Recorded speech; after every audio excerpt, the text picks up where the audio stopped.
आदाब नाजरीन, मिली डिश में आपका इस्तकबाल है। मैं आपका मेज़बान सैयद मोइन। आप सबको मेरी तरफ से ईद उल फित्र बहुत बहुत मुबारक हो।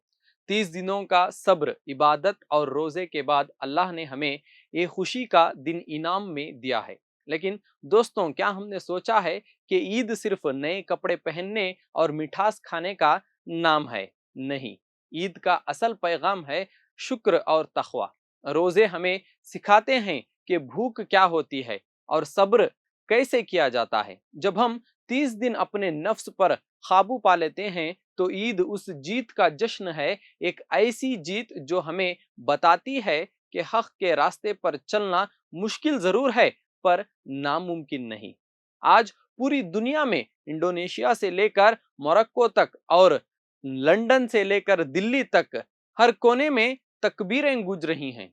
हर मुल्क का अपना रिवाज है, कहीं शीर खुरमा है तो और कहीं बकलावा। लेकिन इन सब के दरमियान जो चीज कॉमन है वो है हमारी उम्मत की वहदत यानी यूनिटी।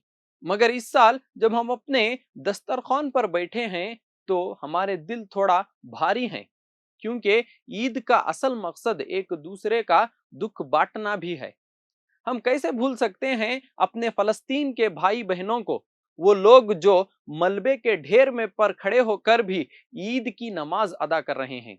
उनका सब्र और उनकी हिम्मत आज पूरी दुनिया के लिए एक मिसाल है।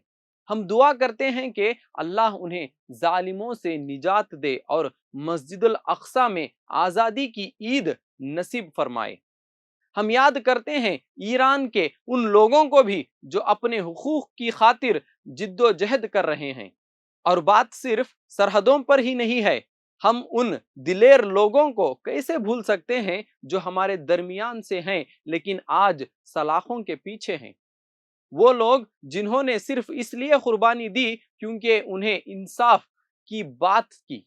उमर खालिद, शर्जील इमाम, ई अबू बकर, अनीस अहमद, मोहम्मद शाकिफ और दीगर तंजीमों के वो बेगुनाह लोग जेलों में बंद हैं।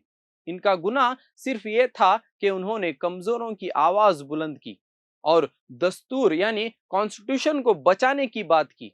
इन नौजवानों और बुजुर्गों की कुर्बानियां हम पर कर्ज है। इनकी ईद आज उन अंधेरी कोठरियों में है लेकिन उनका जज्बा आज भी आजाद है।